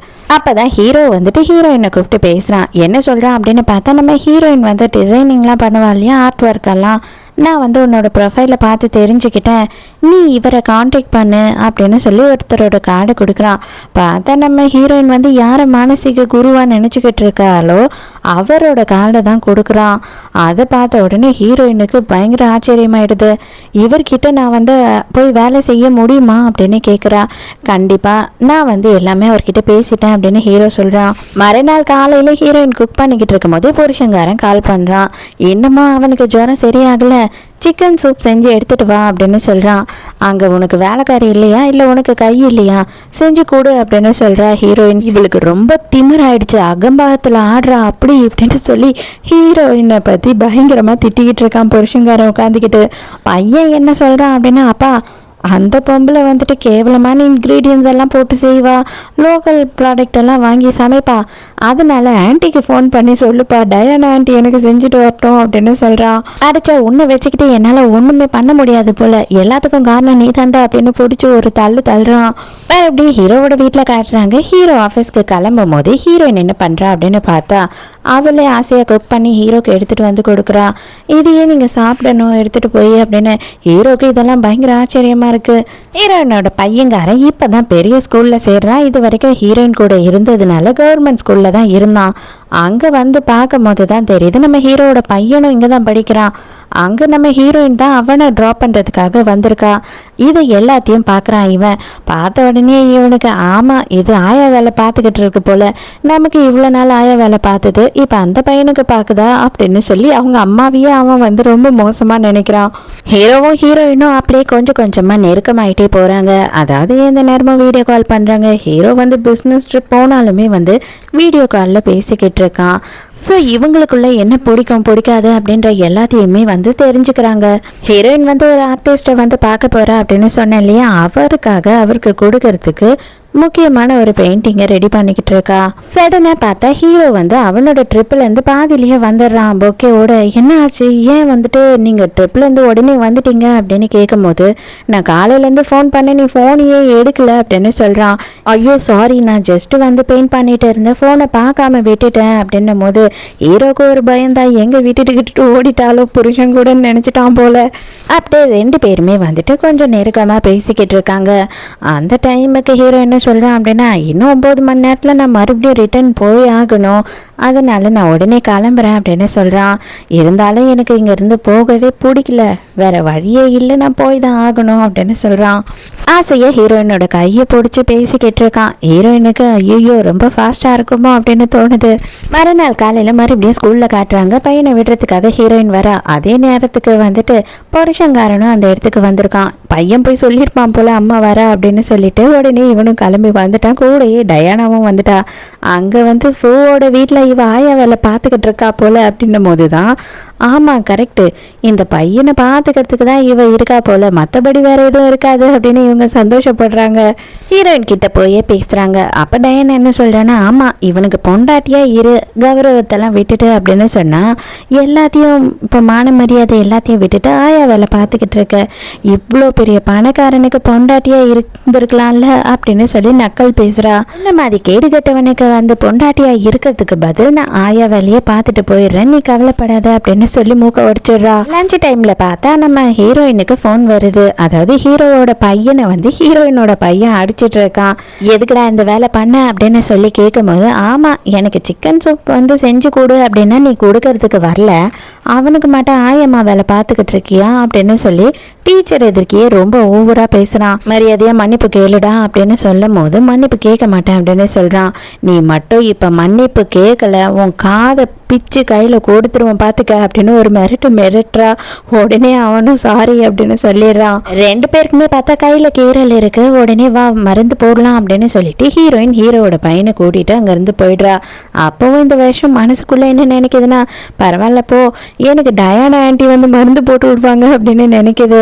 பார்த்தா ரொம்ப நேரமாகுது. டீச்சருமே வெயிட் பண்ணிட்டு இருக்காங்க. இவனை கூட்டிட்டு போறதுக்கு அப்பங்காரனும் வரல, அந்த டயானாவும் வரல. ரொம்ப நேரம் கழிச்சு வேலைக்கார பொண்ணு தான் வரா. எனக்கு அடிபட்டிருக்கு, ஏன் இவங்க 2 பேரும் வரல அப்படின்னு சொல்லி கோவப்படும் போது, அவங்க 2 பேராலையும் வர முடியல, ஆனா உனக்கு நிறைய ஸ்நாக்ஸ் எல்லாம் வாங்கி கொடுத்துருக்காங்க அப்படின்னு சொல்லும் போது, அப்படியா பரவாயில்ல, எல்லாமே வந்து ஃபாரின் தான் இருக்கும், ரொம்ப காஸ்ட்லியான ஸ்நாக்ஸா இருக்கும், அதனால நான் அட்ஜஸ்ட் பண்ணிக்கிறேன் அப்படின்னு சொல்லிட்டு போறான். ஆனா இங்க ஹீரோயின் என்ன பண்றா அப்படின்னு பார்த்தா, இந்த குட்டி பையனை பக்கத்துலயே இருந்து கவனிச்சுக்கிறா. ஹீரோ வேற ட்ரிப்ல இருக்கான் இல்லையா, அவனுமே இங்க இல்ல. நைட் ஆகியும் வந்துட்டு இவனுக்கு மருந்து போட்டு விடுறதுக்கு யாருமே இல்ல. அவங்க அப்பனும் வரல, அந்த டயானாவும் வரல. உட்காந்து அழவே ஆரம்பிச்சிடான். இவனுமே சின்ன பையன் தானே. பார்த்தா ரொம்ப நேரம் கழிச்சு புருஷன்காரன் வரான். வந்தா ஃபுல்லா குடிச்சிட்டு வந்திருக்கான். அப்பா எனக்கு கையில அடிபட்டிருக்கு, மருந்து போட்டு விடுப்பா அப்படின்னு சொல்லி இவன் எழுப்ப ட்ரை பண்றான். எதுக்காக என் உயிரை இப்படி வாங்கிக்கிட்டு இருக்க, என்னால நிம்மதியா இருக்கவே முடியல. அவ இருக்கிற வரைக்கும் எனக்கு இந்த பிரச்சனை எல்லாம் இல்ல, உன் கூட எனக்கு எந்த ரோதனையும் இல்ல, இப்பதான் எனக்கு பயங்கர ரோதனையா இருக்கு அப்படின்னு சொல்லி புள்ளைய போட்டு அடிக்க ஆரம்பிச்சிடறான். அது கதறி கதறி அழுதுகிட்டு இருக்கு. இந்த பேர் மரியாதையா வாயை மூடு, என்னால இந்த டென்ஷன் எல்லாம் தாங்கவே முடியல அப்படின்னு சொல்லி வெறுப்பாகிறான். உடனே ஹீரோயினுக்கு ஒரு வாய்ஸ் மெசேஜ் அனுப்புறான். இன்னும் 10 நாள் தான் டைம், அதுக்கப்புறம் வந்து நீ காலில் வந்து கதறினாலும் நான் உன்னை சேர்த்துக்க மாட்டேன் அப்படின்னு சொல்றான். ஆனா ஹீரோயின் அது கொஞ்சம் கூட மதிக்கிற மாதிரி தெரியல. அவ பயங்கர சந்தோஷமா வந்து வெட்டிங் ட்ரெஸ் ட்ரை பண்ணி போட்டோ எடுத்து ஹீரோக்கு அனுப்பிட்டு இருக்கா. பார்த்தா இவங்க 2 பேருமே வந்து பயங்கரமா லவ் பண்ண ஆரம்பிச்சிடுறாங்க. அவனுமே ஃபோன் பண்ணி ரொம்ப அழகா இருக்கு அப்படின்னு சொல்லி சஜஷன் எல்லாம் சொல்ல ஆரம்பிச்சிட்டான். ஹீரோயின் என்ன ஆசைப்படுறா அப்படின்னு பார்த்தா, இவ வச்சிருந்த காசை வச்சு ஹீரோக்கு ஏதாவது ஒரு கிஃப்ட் வாங்கி தரணும் கல்யாணத்துக்கு அப்படின்னு யோசிக்கிறா. அங்க வந்து பார்த்தா தான் தெரியுது, இந்த டயானாவோட ஃப்ரெண்ட்ஸ் எல்லாம் வந்திருக்காங்க. வேற என்ன பண்ணுவாங்க, எப்பவும் போல ஹீரோயினை பத்தி அசிங்கமா பேசிக்கிட்டு இருக்காங்க, அவளை அசிங்கப்படுத்துறாங்க. ஆமா, இவ வச்சிருக்க காசுக்கு ரோட்ல பிளாட்ஃபார்ம்ல எங்கன்னா வாங்க வேண்டியது தானே, இங்க வந்து வாங்குறா. இவளும் இந்த கடைக்கு வந்தா நமக்கு என்ன கௌரவம் இருக்கு அப்படி இப்படின்னு சொல்லி பேசிட்டு இருக்காங்க. அப்புறம் பார்த்தா தெரியுது, புருஷங்காரனும் பின்னாடியே வந்துட்டான். அதை பார்த்த உடனேயே வந்துட்டு இவ டயானா வந்து வா வா நம்ம அங்கே போகலாம், அதை பார்க்கலாம் இதை பார்க்கலான்னு இவகிட்ட பேசவே விடாமல் பண்ணுறா. ஆனால் புருஷங்காரனுக்கு எப்படியாவது பொண்டாட்டியை திருப்பி கூட்டிகிட்டு போயிடணும் அப்படின்னு சொல்லி ஆசைப்படுறான். நீ கிஃப்ட் வாங்க வந்திருக்கியா, யாருக்கு வாங்க வந்திருக்க, அதுவும் எதுக்காக ஜென்ஸ் செக்ஷனில் இருக்க அப்படி இப்படின்னு கத்திட்டு இருக்கான். ஹீரோயின் ரொம்ப சிம்பிளாக, இது பாரு உனக்கும் எனக்கும் டிவோர்ஸ் ஆயிடுச்சு, நீயும் சைன் பண்ணிட்ட நானும் சைன் பண்ணிட்டேன், இதுக்கு மேலேயும் வந்து என்கிட்ட பிரச்சனை பண்ணாத, நான் என்ன பண்ணாலும் யார் கூட போனாலும் வந்தாலும் அது கேட்க உனக்கு ரைட்ஸ் இல்லை அப்படின்னு சொல்லிட்டு அங்கேருந்து கிளம்பிடுறா. ஹீரோயின் அந்த குருவை பார்க்கறதுக்காக அங்கே வர, அந்த இடத்துக்கு வந்துட்டு டயானாவும் புருஷங்காரனும் வேற வராங்க. வந்த உடனே ஏண்டி உனக்கு இங்கே வரத்துக்கெல்லாம் தகுதி இருக்கா, ஃபர்ஸ்ட் உன்னை உள்ளே சேர்ப்பாங்களா, இன்விடேஷன் இருக்கவங்க மட்டும்தான் வரணும் அப்படின்னு சொல்லும் போது ஹீரோயின் என்கிட்ட இன்விடேஷன் இருக்கு அப்படின்னு காட்டுறா. அதை பார்த்த உடனே வந்து டயானுக்கு செமையா கடுப்பாயிடுது. இந்த ஃபூ எதுக்காக இவளுக்கு போய் இவ்வளவு செஞ்சுக்கிட்டு இருக்காரு அப்படின்னு சொல்லி கோவப்படுறா. ஹீரோயின் வரைஞ்சதை எடுத்துட்டு போய் காட்டலாம் அப்படின்னும் போது டயானா வந்து என்னதையும் பாருங்க அப்படின்னு சொல்றா. வாங்க 2 பேரும் ஒரே டைம் பார்ப்போம் அப்படின்னு கூட்டிட்டு போறாரு. பார்த்த உடனே ஃபர்ஸ்ட் டயானா அது ரொம்ப அழகா இருக்கு அப்படின்னு சொல்லி பயங்கரமா பாராட்டிட்டு இருக்காரு. இவ்வளவு எதுவும் தப்பா நினைச்சுக்காதீங்க சார், இவ கொஞ்சம் ஆர்வ கோளாறு, என் பொண்டாட்டி தான், இருந்தாலும் என்ன பண்றது, ஏதோ ஒரு ஆர்வ கோளாறுல எதையோ கண்ணா பின்னான்னு கீரிக்கி எடுத்துட்டு வந்து நீட்டிட்டா, நீங்க எதுவும் கோவப்படாதீங்க, அவளை மன்னிச்சு விட்டுடுங்க எனக்காக அப்படின்னு சொல்லிக்கிட்டு இருக்கான். என்னது இதுவே கிறுக்கலாம், இது வந்து அவ்வளோ அழகா இருக்கு, நான் வந்து இவங்களை பத்தி பொறுமையா பாராட்டலாம் அப்படின்னு நினைச்சேன், ஏன்னா ரொம்ப நுணுக்கமா இருக்கு, ஒரு சின்ன விஷயத்தையும் நோட் பண்ணியிருக்காங்க, அது எல்லாத்தையும் நான் சொல்லணும்னு நினைச்சேன், அதனாலதான் லாஸ்டா அவங்கள்ட்ட சொல்லணும்னு நினைச்சேன் அப்படின்னு அவர் சொல்றாரு. அதை கேட்ட உடனே இவங்க 2 பேருக்கும் பயங்கர ஷாக்கு. நீ எப்ப இதெல்லாம் படிச்ச அப்படின்னு சொல்லி இவன் அப்படியே டென்ஷன் ஆகுறான். ஹீரோயின் இதெல்லாம் படித்ததே அவனுக்கு தெரியாது, ஏன்னா அவனுக்கு ஹீரோயினை பற்றின கவலையே இல்லை. அதெல்லாம் சான்ஸே கிடையாது, இவ வந்து ஏதோ ஃப்ராடு தனம் பண்ணியிருக்கா, இதை நம்பவே மாட்டேன், நீங்கள் வந்து என்ன பண்ணுறீங்கன்னா எல்லார் எதிர்க்கையும் இவளை வந்து ஏதாவது வரைய சொல்லுங்க, அதுக்கப்புறமா நீங்கள் டிசைட் பண்ணுங்க அப்படின்னு சொல்கிறா. அதுக்குள்ளே புருஷங்காரன் வேற உன்னை என் பொண்டாட்டி அப்படி இப்படின்லாம் சொல்லிட்டேன், தயவு செஞ்சு இப்பயே ஓப்பனாக சொல்லி மன்னிப்பு கேட்டு ஒத்துக்கோ, நீ வந்துட்டு வரைகிறேன் அப்படி இப்படின்னு சொல்லி எல்லாரும் எதிர்க்கையும் அசிங்கப்பட்டு என்னையும் அசிங்கப்படுத்தாது அப்படின்னு சொல்கிறான். அப்படியா, கண்டிப்பாக இதுக்காகவே நான் எல்லாரும் எதிர்க்கையும் இப்போ வரைய போகிறேன் அப்படின்னு ஹீரோயின் ஒத்துக்கிறா. செம்ம அட்டகாசமாக ஒரு பெயிண்டிங்கை வரைஞ்சி முடிச்சிடுறா. எல்லாருமே செம்ம ஷாக் ஆகிடுறாங்க. அதுலேயும் அந்த குருன்னு சொல்கிறாங்க இல்லையா, அவருக்கு பயங்கர சந்தோஷம். இப்போவே நான் வந்துட்டு உன்னை அசிஸ்டண்ட்டாக ஏற்றுக்கிறேன் அப்படின்னு சொல்லிடுறாரு எல்லாரும் எதிர்க்கையும். புருஷங்கார ஹீரோயினை பார்த்து தனியாக பேசுகிறான். சாரி, என்னை மன்னிச்சிடு, நான் வந்துட்டு உன்னை ரொம்ப அசிங்கப்படுத்திட்டேன், உனக்கு எதுவுமே தெரியாது, நீ ஒரு வேஸ்ட் பீஸு அப்படின்னு நினச்சிக்கிட்டு இருந்துட்டேன். இது எல்லாத்துக்குமே வந்து டயானா தான் காரணம், அவளால் தான் நான் இந்த மாதிரி ஆயிட்டேன், அவள் தான் என் மூளைக்குள்ளே எதையோ சொல்லி சொல்லி என்னை வந்து இந்த மாதிரி ஆக்கிட்டா, என்னை மன்னிச்சிடு அப்படின்னு மன்னிப்பு கேட்குறான். இவ எதுவுமே பேச மாட்டா. எனக்கு இன்னும் ஒரே ஒரு சான்ஸ் கொடுப்பியா அப்படின்னு கேட்கும் போது டயானா ஓடி வந்து கையை பிடிச்சிக்கிறா. இங்கே என்ன பண்ணிட்டு இருக்கீங்க, வாங்க உள்ள, இன்னும் நம்ம சுற்றி பார்க்க நிறைய இருக்கு அப்படின்னு சொல்றா. இவ வேற வந்துட்டாளா, கண்டிப்பாக இதுக்கு மேலே இவ ஒத்துக்கவே மாட்டா, ஏன் நின்று பேசக்கூட மாட்டா அப்படின்னு அவனுக்கே புரிஞ்சிடுது. ரொம்ப தேங்க்ஸ், நல்ல வேலை நீ வந்து என்னை காப்பாற்றி விட்டுட்ட அப்படின்னு சொல்லி டயானா கிட்ட சொல்லிட்டு ஹீரோயின் அங்கேருந்து போயிடுறா. புருஷங்காரனுக்கு செம்ம கடுப்பாயிடுது. இவ ரொம்ப திமிரு பண்ண ஆரம்பிச்சுட்டா. இருந்தாலும் இவ எங்கன்னா போய் நல்லா வசமாக அசிங்கப்பட்டா மட்டும்தான் நம்மளை தேடி வருவா அப்படின்னு நினைக்கிறான். புருஷங்காரன் என்ன பண்ணுறான் அப்படின்னு பார்த்தா, பையனை கூப்பிட்டுக்கிட்டு சூப்பர் மார்க்கெட்டுக்கு போகிறான். அந்த சூப்பர் மார்க்கெட்டில் தான் வந்து ஹீரோயின் வேலை செஞ்சுருந்துருக்கா. அவங்க எல்லாருக்கும் என்ன நல்லாவே தெரிஞ்சிருக்கு, எங்கே உங்கள் ஒய்ஃப் வந்து வேலைக்கு வரதே இல்லை அப்படின்னும் போது இவன் தயங்கிக்கிட்டே நின்றுட்டு இருக்கான்.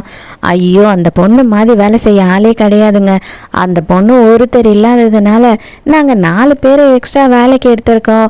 அவள் ஒரு டைமையும் வேஸ்ட் பண்ணாமல் அவ்வளோ வேலை செய்வா. எல்லாத்துக்கும் காரணம் கேட்டால் என் புருஷனையும் நான் தான் பார்த்துக்கணும், பிள்ளையும் நான் தான் பார்த்துக்கணும், அவருக்கு இதை வாங்கணும் அதை வாங்கணும் அப்படின்னு சொல்லி ரொம்ப எனர்ஜெட்டிக்காக ஒரு நாள் போல் வேலை செய்வா. எங்களாலலாம் அவள் அளவுக்கு வேலை செய்யவே முடியாது அப்படி இப்படின்னு சொல்லி ஹீரோயினை பற்றி பேசிகிட்டு இருக்காங்க. அந்த அளவுக்கு வேலை செஞ்சு கஷ்டப்பட்டு இவ சம்பாரித்து ஏதாவது ஒன்று வாங்கிட்டு வந்தால் அது இவனுக்கு பெரிய விஷயமாவே தெரியாது. அப்படியா, அதை வச்சுட்டு போ அப்படின்னு சொல்லுவானே தவிர அதை மதித்து என்னன்னு கூட அவன் பெருசாக பார்த்ததில்ல. ஏன்னா இவன் தான் பணக்கார வீட்டு பையனாச்சே, இவனுக்கு எல்லாமே கிடைச்சிரும் இல்லையா. அந்த ஒரு அவன் திமிரில் இவளை மதிக்கவே இல்லை. இப்போ இது எல்லாத்துக்கும் சேர்த்து வச்சு வருத்தப்படுறான். நமக்கு சாதாரணமாக கிடைக்கிற விஷயம், ஆனால் அந்த ஒரு விஷயத்தை நமக்கு கொடுக்கறதுக்காக அவள் எந்த அளவுக்கு கஷ்டப்பட்டிருக்கா, ஆனால் அவளை எந்த அளவுக்கு நம்ம வேதனைப்படுத்தியிருக்கோம் அப்படின்னு நினச்சி இப்போ ரொம்ப ஃபீல் பண்ணி அழ ஆரம்பிச்சிடுறான். அப்பா எதுக்குப்பா அழற அப்படின்னு சொல்லி பையன் கேட்கும் போது, இதை பாருடா, நம்ம 2 பேருக்குமே அம்மா தேவை, அம்மா இல்லை அப்படின்னா அப்பாவால் வாழவே முடியாது. ஏன் உனக்குமே நல்லா யோசித்து பாரு, அம்மா இருந்த வரைக்கும் உன்னை எந்த அளவுக்கு நல்லா பார்த்துக்கிட்டாங்க, நேரத்துக்கு உனக்கு எல்லாமே பண்ண வேண்டியதெல்லாம் பண்ணாங்க. ஆனால் இப்போ நீ கஷ்டப்படுறல்ல, ஸோ அம்மாவை வர வைக்கிறதுக்கு நீ தான் எனக்கு ஹெல்ப் பண்ணணும் அப்படின்னு சொல்கிறான். உடனே இந்த பையன் என்ன பண்ணுறேன்னா, ஆமாப்பா கரெக்டு தான், நம்ம வீட்டில் இருக்க வேலைக்காரிங்கெல்லாம் யாருமே சரியில்லை, அம்மா அளவுக்கு பர்ஃபெக்டான வேலைக்காரி யாரும் இல்லை அப்படின்னு சொல்கிறான். இவனை பொறுத்த வரைக்கும் பையன் என்ன நினச்சாலும் பரவாயில்ல, எப்படியோ ஒன்று அவளை வர வச்சா போதும் அப்படின்னு புருஷங்காரன் நினைக்கிறான். ஹீரோயினை காட்டுறாங்க. ஹீரோயின் வந்து ட்ரெஸ் எல்லாம் பர்ச்சேஸ் பண்ணிட்டு இருக்கான். அந்த டைமுக்கு இப்போ தான் சூசன்னு சொல்லிட்டு புதுசாக ஒரு பொண்ணு நமக்கு காட்டுறாங்க. அவள் வந்து என்ன பண்ணுறா அப்படின்னு பார்த்தா, ஹீரோயின் செலக்ட் பண்ணதுக்கு எல்லாத்துக்குமே நான் உடனே பே பண்ணுறேன், இது எல்லாமே எனக்கு வேணும் அப்படின்னு சொல்கிறா. என்கிட்டயும் தான் கையும் இருக்குது கார்டும் இருக்குது, ஏன் நான் பே பண்ண மாட்டேன்னா, நான் செலக்ட் பண்ணி வச்சுருக்கேன், அவள் வந்து கேட்டால் உடனே நீங்கள் கொடுத்துருவீங்களா அப்படின்னு சொல்லி ஹீரோயினும் சண்டை போடுறா. 2 பேருக்குமே வந்து சண்டை பெருசாகிடுது. அதுக்கு சூசன் என்ன பண்ணுறா அப்படின்னு பார்த்தா, ஹீரோயின் கிட்ட ஃபுல்லோட பையனுக்கு ஆயா வேலை பார்க்க வந்தவ தானே நீ, உனக்கு அந்த ட்ரெஸ்ஸை போடணும்னு என்ன அவசியம் இருக்குது அப்படின்னு சொல்லி பேசும்போது, இவளுக்கு நம்மளை எப்படி தெரியும், இவ யாரு அப்படின்னு ஹீரோயினுக்கு ஒன்றுமே புரியாமல் முழிச்சுக்கிட்டு இருக்கா. இவ பேச வேண்டியதெல்லாம் பேசிட்டு அங்கேருந்து கிளம்பி போயிடுறா. அப்போ தான் அந்த வேலை செய்கிற பொண்ணு என்ன சொல்கிறா அப்படின்னு பார்த்தா, ஆமாம் மேடம், ஃபூ சார் இருக்கார் இல்லையா, அவருக்கு இவங்களை என்கேஜ் பண்ணியிருக்காங்க, இவங்க 2 பேரும் தான் கல்யாணம் பண்ணிக்க போகிறாங்க அப்படி இப்படின்னு சொல்லும் போது, என்னது அவரோட ஃபியான்சியா அப்படின்னு ஹீரோயினுக்கு ஷாக்கு. இப்போ தான் வந்துட்டு அந்த சூசன் ஹீரோக்கே கால் பண்ணுறா. கால் பண்ணிவிட்டு என்ன சொல்கிறா அப்படின்னா, நம்ம 2 பேருக்கும் என்கேஜ்மெண்ட் ஆகி 5 வருஷம் ஆகுது, ஏதோ நான் 4 வருஷத்துக்கு முன்னாடி ஓடி போயிட்டேன்றதுக்காக நீ என்கிட்ட பேசாமையே விட்டுட்ட, இப்போ நான் திரும்பி வந்துட்டேன், ஆனால் நீ கல்யாணத்தை அரேஞ்ச் பண்ணி என்னை சர்ப்ரைஸ் பண்ணுவேன்னு நான் எதிர்பார்க்கல, நான் உன்னை சர்ப்ரைஸ் பண்ணலாம் அப்படின்னு பார்த்தா நீ என்ன சர்ப்ரைஸ் பண்ணிட்ட, சீக்கிரமே வந்துட்டு நம்ம கல்யாணத்தில் மீட் பண்ணலாம் அப்படின்னு சொல்கிறா. ஹீரோ, அடியே உனக்கும் எனக்கும் கல்யாணம் கிடையாது அப்படின்னு அப்படின்னு சொல்கிறான். அவள் கேட்குற மாதிரி இல்லை, எனக்கு நல்லாவே தெரியும் என்ன சர்ப்ரைஸ் பண்ணுறதுக்கு தானே நீ இதெல்லாம் பண்ணுற அப்படின்னு சொல்லி கேட்குறா. அடி போடி சரிதான் அப்படின்னு ஃபோனை கட் பண்ணிடுறான். இந்த காலை கட் பண்ண உடனே ஹீரோயின் கால் பண்ணுறா. ஹீரோயின் காலை பார்த்த உடனே ஹீரோ ரொம்ப ஆசையாக ஃபோனை அட்டென்ட் பண்ணுறான். பார்த்தா ஹீரோயின் பயங்கர கோவமாக பேசுகிறா. என்ன ஆச்சு, எதுக்கு மூட் ஆஃபாக பேசிகிட்டு இருக்க அப்படின்னு கேட்கும்போது தான் உங்களுக்கு சூசனை தெரியுமா அப்படின்னு சொல்லி ஹீரோயின் கேட்குறா. ஓ, அவளை நீயே பார்த்துட்டியா? நானே உங்ககிட்ட சொல்லணும்னு நினச்சேன். என்னோடய ஃபேமிலியில் 5 வருஷத்துக்கு முன்னாடி எனக்கு என்கேஜ் பண்ணி வச்சாங்க. 4 வருஷத்துக்கு முன்னாடி அவள் சொல்லாமல் கொள்ளாமல் ஓடி போயிட்டா ஃபாரினுக்கு. அதுக்கப்புறம் எனக்கும் அவளுக்கும் எந்த கான்டாக்டும் கிடையாது. அதுக்கு முன்னையும் நாங்கள் பேசிக்கிட்டதெல்லாம் இல்லை, ஃபேமிலியில் அரேஞ்ச் பண்ணாங்க, அவ்வளோதான். எனக்கும் அவளுக்கும் எந்த சம்மந்தமும் இல்லை அப்படின்னு சொல்கிறான். ஹீரோயினுக்கு அப்பாடான ஆகுது. இப்போதான் இங்கே பார்த்தா ஷென் என்ன பண்ணுறான் அப்படின்னா எக்கச்சக்கமான கிஃப்ட்ஸை வாங்கி வச்சுட்டு ஒரு ரிங்கையும் காஸ்ட்லியாக வாங்கி வச்சுட்டு, இது வரைக்கும் என் பொண்டாட்டிக்கு நான் ப்ரப்போஸ் பண்ணதே கிடையாது, இந்த வாட்டி அவளுக்கு ப்ரப்போஸ் பண்ணி அசத்தில் உடனே என் கூட அவள் வரணும் அப்படின்னு சொல்லி நினச்சிக்கிட்டு இருக்கான். பையன் பார்க்குறான். எதுக்குப்பா இவ்வளோ கிஃப்ட் வாங்கி வச்சிருக்க வேலைக்காரிக்கு அப்படின்னு கேட்குறான். அடே, நீ இந்த மாதிரி பேசுகிற வரைக்கும் அவள் என்றைக்கும் வரமாட்டான். தயவு செஞ்சு ஒழுங்காக அவகிட்ட ரியாக்ட் பண்ணி என்னையும் அவளையும் சேர்த்து வை, உனக்கு இதை விட அதிக கிஃப்ட் வாங்கி தரேன் அப்படின்னு சொல்கிறான். அப்பனா ஓகே ஓகே அப்படின்னு சொல்லி ஒத்துக்கிறான் இவனும். ஹீரோ என்ன பண்ணுறான் அப்படின்னு பார்த்தா அவனோட ட்ரிப்லேருந்து ஹீரோயினுக்கு சர்ப்ரைஸ் கொடுக்கலாம் அப்படின்னு சொல்லி சொல்லாமல் கொள்ளாமல் வந்துடுறான். கல்யாணத்துக்கு அப்புறமா தங்குறதுக்காக ஹீரோ ஹீரோயினுக்காக புது ஒரு வீடே வாங்கியிருக்கான். அங்கே பார்த்தா அது செம பிரம்மாண்டமாக செம சூப்பராக இருக்குது. ஹீரோயினுக்கு அதை பார்த்த உடனே பயங்கர சந்தோஷம். மறுநாள் கல்யாணம், அதனால இவங்க 2 பேர் மட்டும் நைட்டு இன்னைக்கு இங்கே தான் தங்க போகிறாங்க. இன்னும் எல்லா ரூமும் ரெடி பண்ணாததுனால ஒரே ரூம்லேயே 2 பேருமே நைட்டு தூங்க வேண்டியதாக இருக்குது. மறுநாள் ஹீரோயினோட கல்யாண நாளும் வந்துடுது. பாட்டியை கூட்டிட்டு வரும்போது பாட்டி தான் ரொம்ப கஷ்டப்படுறாங்க. ஏமா உன்னோட வாழ்க்கை இப்படி ஆயிடுச்சு, உனக்கு 2வது கல்யாணம் ஆக போதே அப்படின்னு சொல்லி ஃபீல் பண்ணும்போது, கண்டிப்பா இந்த லைஃப்ல நான் ரொம்ப சந்தோஷமா இருப்பேன் பாட்டி, என்னை நம்புங்க அப்படின்னு சொல்றா. அந்த இடத்துக்கு சூசன் வந்துடுறா. அவ என்ன சொல்றா அப்படின்னு பார்த்தா, இதை பாரு, நீ உண்மையாவே அவன் உன்னை கல்யாணம் பண்ணிப்பான், அவனோட பொண்டாட்டின்ற அந்தஸ்தை கொடுப்பான் அப்படி இப்படின்னு நினச்சி மனப்பால் குடிச்சிக்கிட்டு இருக்காது. கண்டிப்பாக அவன் என்ன வெறுப்பேற்றணுன்றதுக்காக தான் இதெல்லாம் பண்ணிட்டு இருக்கான் அப்படின்னும் போது, அப்படியா சரி ஓகே, அவரே வருவார் இல்லையா, அவர்கிட்ட கேட்டுப்போம் அப்படின்னு சொல்லி ஹீரோயின் மொக்க பண்ணிடுறா. இவளோட பையன் எங்கே இருந்தோ ஓடி வரான். ஓடி அம்மா அம்மா அப்பா உங்ககிட்ட ரொம்ப முக்கியமான விஷயம் ஏதோ சொல்லணும்னு வெயிட் பண்ணுறாரு, ப்ளீஸ்மா வாமா அப்படின்னு சொல்லி கூட்டிகிட்டு போகிறான். அங்கே இந்த டயானா என்னது அம்மா அப்பாவா, அடிதான் வாங்குவேன், அவங்களுக்குள்ள டிவோர்ஸ் ஆயிடுச்சு அப்படி இப்படின்னு கத்திக்கிட்டு இருக்கா. அங்க போன புருஷங்காரன் பயங்கர செட்டப்போட வெயிட் பண்ணிக்கிட்டு இருக்கான் ஹீரோயினுக்கு ப்ரப்போஸ் பண்ணணும்னுட்டு. அதை பார்த்துட்டு இந்த டயன் என்ன சொல்றேன்னா, நீயாவே எதுக்கு போய் அவகிட்ட இப்படி வழிய கெஞ்சிக்கிட்டு இருக்க, அவளை வெட்டினா அவளா எல்லாரும் துரத்தி அடிச்ச பிறகு தானா உன்கிட்ட வந்துடுவா, நீயா போனீன்னா அவ ரொம்ப ராங்கு காட்டுவா, அவளா வந்தானா தான் உன் காலடியில் இருப்பா அப்படி இப்படின்னு சொல்லி மறுபடியும் சாத்தா வேதம் ஓதிக்கிட்டு இருக்கு. நீ சொல்ற எல்லாத்தையும் கேட்டுதான் நான் இப்படி இருக்கேன், தயவு செஞ்சு என்னை தொல்லை பண்ணாம கம்முனேரு, இது என்னோட பிரச்சனை, நானே பாத்துக்கிறேன் அப்படின்னு சொல்றா. என்னையும் நம்ம பிள்ளையும் ஏத்துக்கோ, மறுபடியும் எங்க கூடயே வந்துரு அப்படின்னு சொல்லி ப்ரப்போஸ் பண்ணி ரிங்க நீடுறான். ஹீரோயின் முடியாது, ஆல்ரெடி நான் உன்னை விட்டு பிரிஞ்சுட்டேன், எனக்கு வேற கல்யாணமும் ஆக போகுது அப்படின்னு சொல்றா. ப்ளீஸ் நீ கெஞ்சிட்டு இருக்கான். ஹீரோயின் கோவமா அங்க இருந்து கிளம்புறாளா. உடனே கத்தியை எடுத்து மிரட்டுறான். இது பாரு, நான் குத்திக்கிட்டு சேர்த்துருவேன் அப்படின்னு சொல்லும் போது, இது பார், நீ ஏன் என் வாழ்க்கையில இல்லைன்னு ஆயிடுச்சு, உன்னை எனக்கு பிடிக்கவும் இல்லைன்னு ஆயிடுச்சு, நீ இருந்தா என்ன செத்தா என்ன அப்படின்னு சொல்லிடுறா ஹீரோயின். இதுக்கு மேல எனக்கும் வேற வழி இல்லை அப்படின்னு சொல்லிட்டு ஹீரோயினை 2 பேருங்களை வச்சு பிடிச்சிடுறான். ஆனா ஹீரோயின் என்ன சொல்றான்னா, இதை பாரு, நீ என்ன நினைக்கிற, ஹீரோவே என்னை தூக்கி காடாசிடுவான்னு தானே நினைக்கிற, இன்னைக்கு அவன் எனக்காக வரானா இல்லையா அப்படின்னு சொல்லி பார்க்கறதுக்கு ஒரு சான்ஸ் கொடு, நீயுமே இங்கேயே இருந்து பாரு அப்படின்னு சொல்லிட்டு ஹீரோயின் போறா. நீ ரெடியாகி 1/2 மணி நேரம் ஆகுது, இன்னமும் ஹீரோ வரல, ஏன் இங்க என்ன அவ்வளோ பெரிய டிராஃபிக் ஜாமா என்ன அப்படி இப்படின்னு சொல்லி நக்கல் அடிச்சுக்கிட்டு இருக்கான். ஹீரோ இன்னும் ரொம்ப நேரமா ஹீரோக்காக வெயிட் பண்ணிட்டு இருக்கா. பார்த்தா கடைசியில செம சூப்பரா ரெடியாகி ஹீரோ வந்துடுறான். ஹீரோவை பார்த்த பிறகுதான் ஹீரோயினுக்கு அப்படியே மூச்சே வந்த மாதிரி ஆகுது. ஒரு வழியா இப்படியே 2 பேரும் கல்யாணம் பண்ணலாம் அப்படின்னு ஸ்டேஜுக்கு நின்னதுக்கு அப்புறமா சூசன் வரா. வந்த உடனே என்ன வெறுப்பேற்றுறதுக்காக தானே நீ இந்த கல்யாணம்லாம் அரேஞ்ச் பண்ண, அதான் நானே வந்துட்டேன்ல, அவளை இங்க இருந்து தோரத்து அப்படின்னு சொல்றா. இதை பாரு தேவையில்லாத பேச்செல்லாம் பேசிக்கிட்டு இருக்காது. என் குடும்பத்தில் உன்னை பார்த்து அரேஞ்ச் பண்ணாங்க, என் பிள்ளைக்கு ஒரு அம்மாவா இருப்ப அப்படின்னு சொல்லி தான் நானும் கல்யாணத்துக்கு ஒத்துக்கிட்டேன். ஆனால் நீ என் பிள்ளைக்கு அம்மாவா இருக்க இஷ்டம் இல்லாமல் வீட்டை விட்டு ஓடி போனுவ. இதுக்கப்புறமா கஷ்டப்பட்டு நான் உன் பின்னாடியே ஸ்லோன்னு சுற்றி உன்னை கல்யாணம் பண்ணிக்க ஆசைப்படுவேன் நீ நினைக்கிறியா என்ன? மரியாதை இங்கேருந்து கிளம்பு அப்படின்னு சொல்லி அவ்வளோ அசிங்கப்படுத்திடுறான்.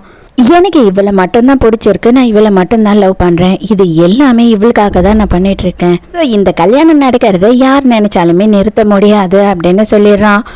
உடனே ஹீரோக்கும் ஹீரோயினுக்கும் கல்யாணம் நடக்குது. அன்னைக்கு நைட்டு ஹீரோக்கும் ஹீரோயினுக்கும் ஃபர்ஸ்ட் நைட் நடக்குது. மறுநாள் காலையில பார்த்தா 2 பேரும் வேற ஒரு ரூம்ல படுத்து தூங்கிட்டு இருக்காங்க. குழந்தை இங்க எதுக்கு படுத்துட்டு இருக்கீங்கன்ற மாதிரி எழுப்புறான். குழந்தை பின்னாடியே பட்லரும் தேடிக்கிட்டு வந்துடுறாரு. பார்த்தா இவங்க 2 பேரும் இங்க இருக்காங்க, நீங்க ஏன் இங்க இருக்கீங்க அப்படின்னும் போது அப்பதான் ஹீரோ சொல்றான், அந்த ரூம் கட்டில் உடஞ்சு போச்சு, அதனால தான் நாங்க இங்க படுத்துட்டோம் அப்படின்னும் போது ஹீரோயினுக்கு ரொம்ப அசிங்கமா போயிடுது.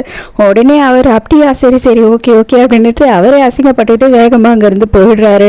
எதுக்கு அப்படியே சொன்னேன், வேற எதுனா சொல்ல வேண்டியது தானே அப்படின்னு ஹீரோயின் பிடிச்சி திட்டுறா. எப்படி இருந்தாலும் கட்டில மாத்தும் போது அவருக்கு தெரிய தானே போகுது, அப்ப உண்மையை சொல்லி தானே ஆகணும் அப்படின்னு சொல்றான். அப்பதான் ஒரு ட்விஸ்ட் என்ன ஆகுது அப்படின்னு பார்த்தா ஹீரோ ஹீரோயினோட குழந்தைய பத்தி விசாரிக்க சொல்லியிருக்கான். அப்ப இவளுக்கே தெரியாம நம்ம ஹீரோயினுக்கும் அவளோட பையனுக்கும் டிஎன்ஏ டெஸ்ட் எடுத்திருக்காங்க. அந்த பையன் ஹீரோயினோட குழந்தையே கிடையாது.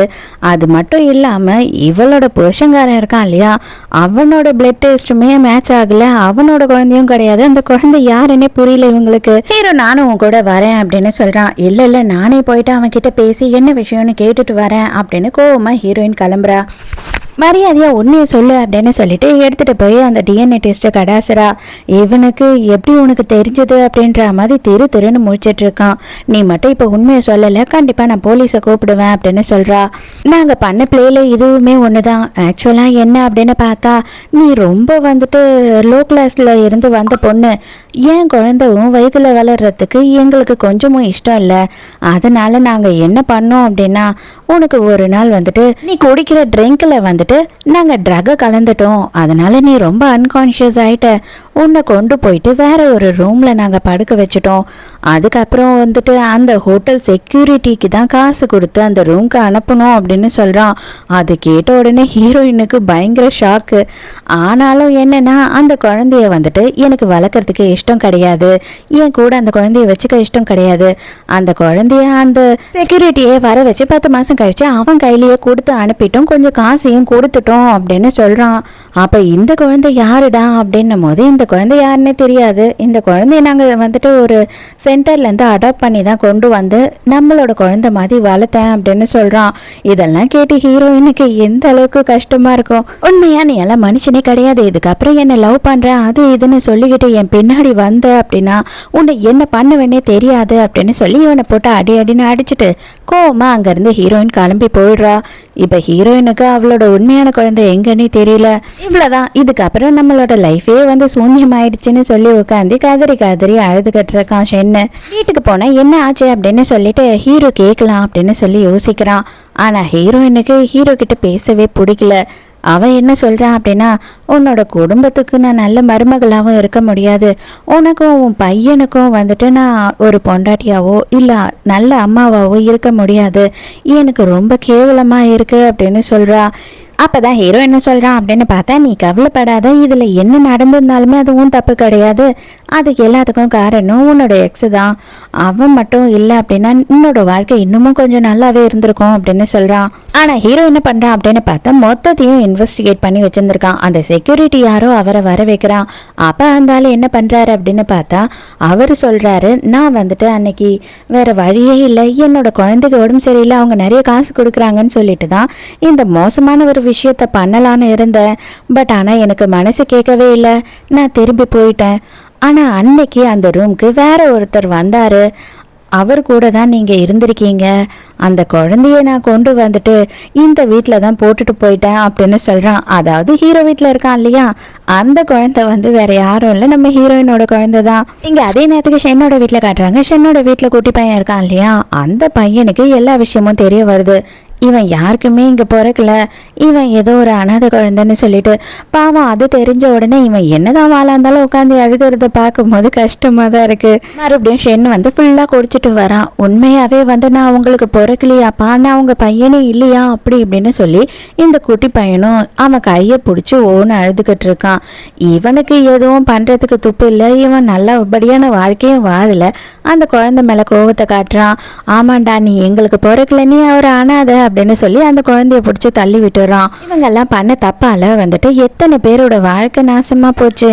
ஹீரோ என்ன பண்ணுறான்னா நேராக இவன் வீட்டுக்கே வந்துட்டு இவங்க எல்லாரையும் வந்து போலீஸில் பிடிச்சி கொடுக்க முடிவு பண்ணிடுறான். அதே நேரத்துக்கு இப்போ தான் வந்து ஹீரோயினுக்கும் ஹீரோவோட குழந்தை இருக்கான் இல்லையா வளர்றானே இந்த வீட்டில், அந்த குழந்தைக்கும் வந்துட்டு இவங்க டிஎன்ஏ டெஸ்ட் எடுக்கிறாங்க. அதில் கன்ஃபார்மாகவே தெரிஞ்சிடுது இவன் தான் வந்து ஹீரோயினுக்கு பிறந்த பையனு. அதே நேரத்துக்கு இப்போ தான் ஹீரோ ஒரு விஷயத்த சொல்கிறான். நான் இது எல்லாத்தையுமே இன்வெஸ்டிகேட் பண்ணி பார்க்கும்போது இப்போ தான் எனக்கு வந்து ஒரு விஷயம் தெரிய வந்தது. அன்னைக்கு உன்னோட ரூம்க்கு வந்தது நான் தான் அப்படின்னு சொல்கிறான். ஹீரோயினுக்கு இதெல்லாம் கேட்டு அதிர்ச்சி மேலே அதிர்ச்சி. ஃபைனலாக ஹீரோயினோட லைஃப் இதுக்கப்புறம் நல்லபடியாக இருக்கும். அதுக்கேற்ற மாதிரி ஹாப்பி எண்டிங்கோட இந்த ட்ராமாவும் முடியுது. இந்த ட்ராமாவில் ஒரு சின்ன மாரல் ஆஃப் த ஸ்டோரி இருக்குது. என்னன்னு தெரியுமா? எந்த ஒரு விஷயத்தையும் வந்து பெட்டு வச்சு நான் செஞ்சிருவேன் அப்படின்னு சொல்லி செய்யலாம். அது வந்துட்டு லைஃப்பில் சாதிக்கிறதுக்கு செய்யலாமே தவிர அடுத்தவங்கள சோதிக்கிறதுக்காக செய்யக்கூடாது. ஸோ எனக்கு புரிஞ்சது இதுதான். உங்களுக்கு இதில் என்ன புரிஞ்சது? இதிலேருந்து என்ன நீங்கள் தெரிஞ்சுக்கிட்டீங்க? இந்த ட்ராமா உங்களுக்கு பிடிச்சிருந்ததா? என்னோட எக்ஸ்ப்ளனேஷன் பிடிச்சிருந்ததான்னு சொல்லிட்டு மறக்காமல் கமெண்ட்டில் சொல்லுங்கள். நாளைக்கு மறக்காமல் கதை கேட்க வந்துடுங்க. நானும் மறக்காமல் கதை சொல்ல வந்துடுறேன். பாய்.